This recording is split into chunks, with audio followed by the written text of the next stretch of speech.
Holmes's card sent in to the manager ensured instant attention, and he was not long in acquiring all the information he needed. In June of '95, only one of their line had reached a home port. It was the Rock of Gibraltar, their largest and best boat. A reference to the passenger list showed that Miss Fraser, of Adelaide, with her maid had made the voyage in her.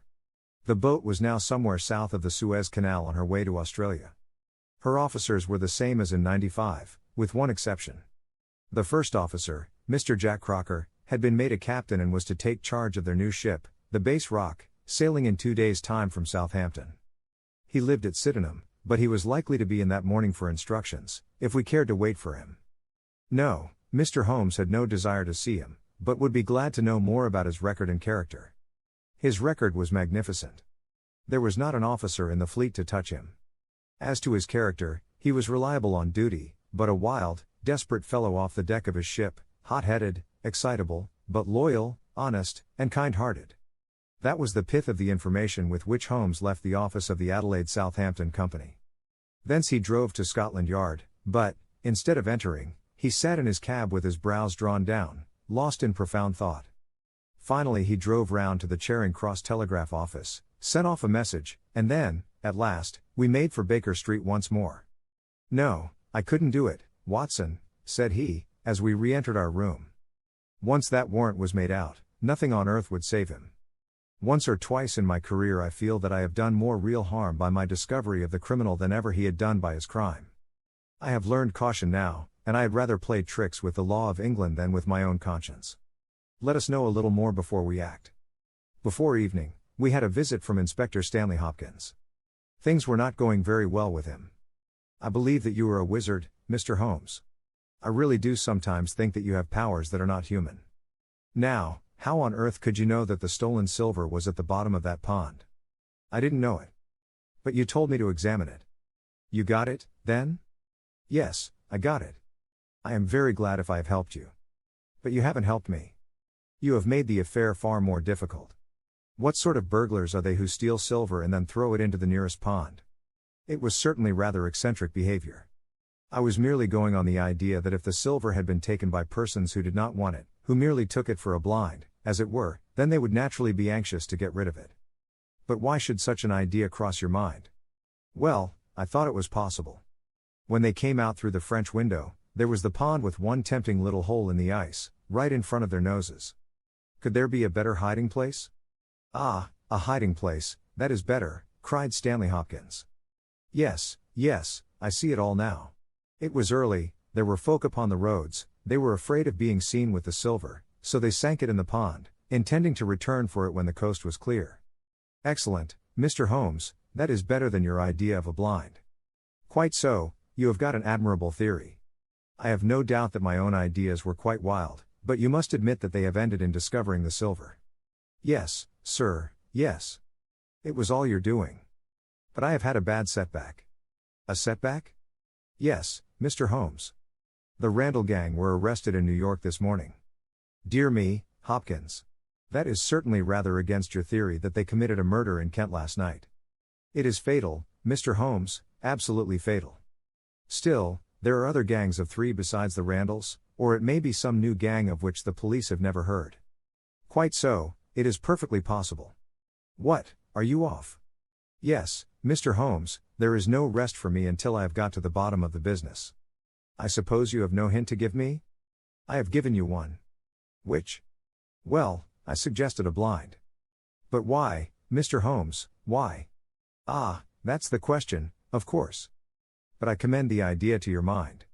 You might possibly find that there was something in it. You won't stop for dinner?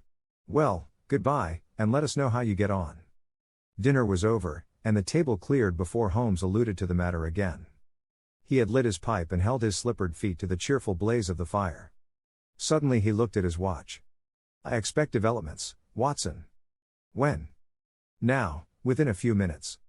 I dare say you thought I acted rather badly to Stanley Hopkins just now? I trust your judgment. A very sensible reply, Watson. You must look at it this way, what I know is unofficial, what he knows is official. I have the right to private judgment, but he has none. He must disclose all, or he is a traitor to his service. In a doubtful case I would not put him in so painful a position, and so I reserve my information until my own mind is clear upon the matter. But when will that be? The time has come. You will now be present at the last scene of a remarkable little drama.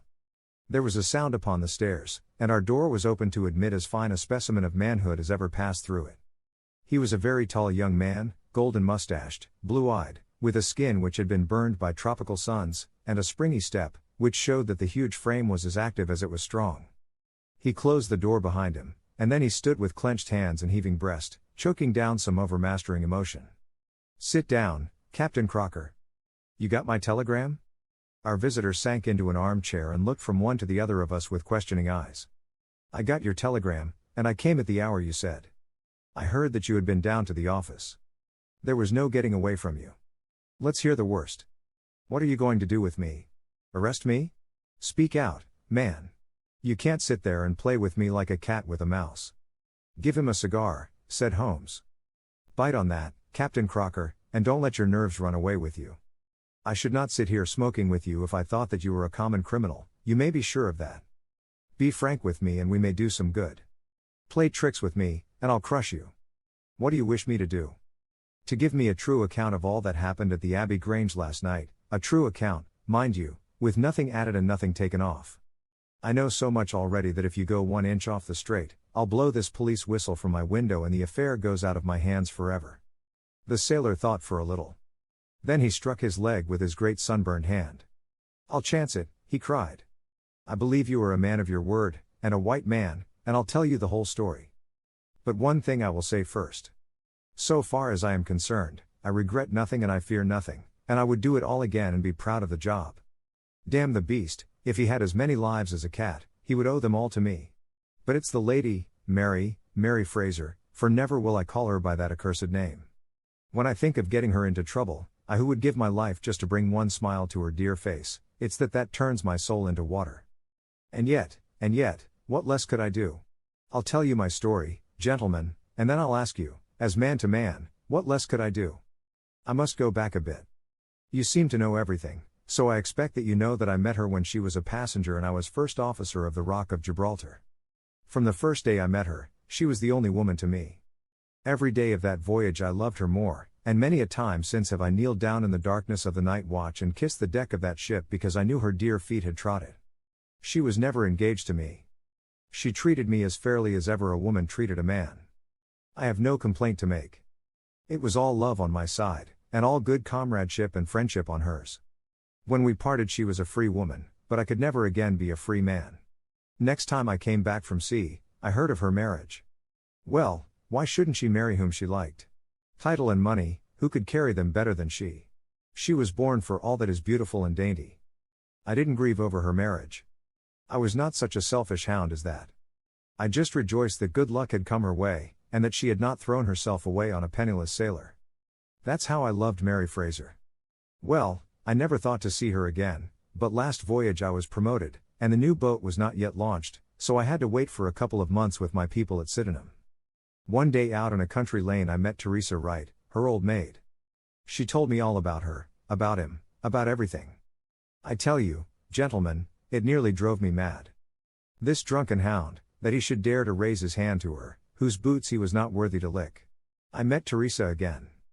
Then I met Mary herself, and met her again. Then she would meet me no more. But the other day I had a notice that I was to start on my voyage within a week, and I determined that I would see her once before I left. Teresa was always my friend, for she loved Mary and hated this villain almost as much as I did. From her I learned the ways of the house. Mary used to sit up reading in her own little room downstairs. I crept round there last night and scratched at the window. At first she would not open to me, but in her heart I know that now she loves me, and she could not leave me in the frosty night. She whispered to me to come round to the big front window, and I found it open before me, so as to let me into the dining room. Again I heard from her own lips things that made my blood boil, and again I cursed this brute who mishandled the woman I loved.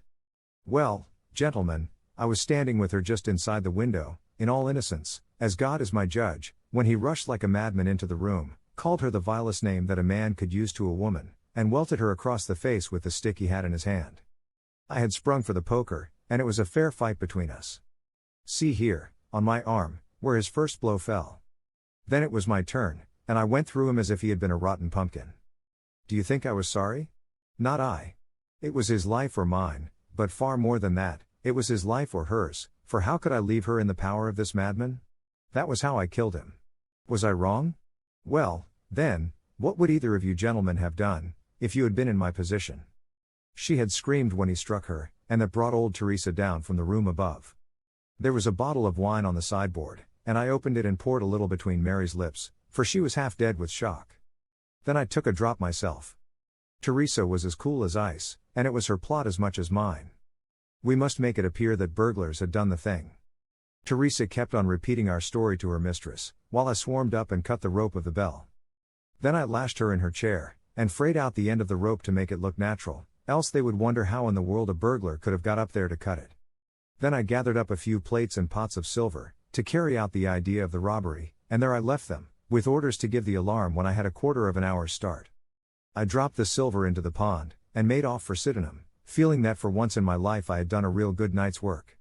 And that's the truth and the whole truth, Mr. Holmes, if it costs me my neck.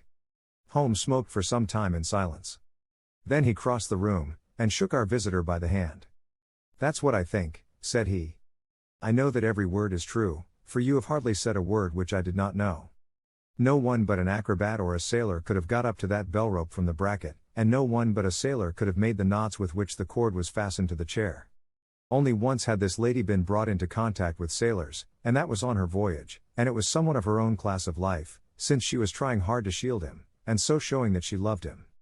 You see how easy it was for me to lay my hands upon you when once I had started upon the right trail. I thought the police never could have seen through our dodge. And the police haven't, nor will they, to the best of my belief. Now, look here, Captain Croker, this is a very serious matter, though I am willing to admit that you acted under the most extreme provocation to which any man could be subjected.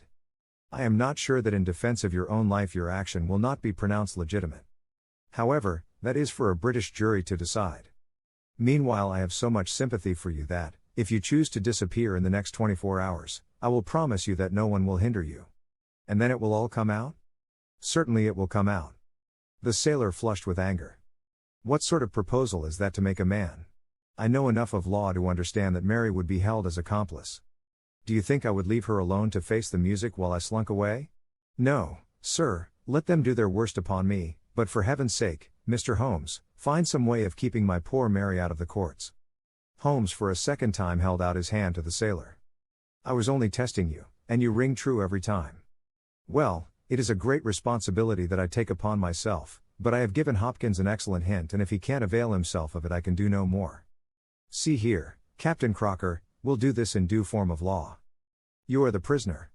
Watson, you are a British jury, and I never met a man who was more eminently fitted to represent one. I am the judge. Now, gentlemen of the jury, you have heard the evidence. Do you find the prisoner guilty or not guilty? Not guilty, my lord, said I. Vox populi, vox Dei. You are acquitted, Captain Croker. So long as the law does not find some other victim you are safe from me.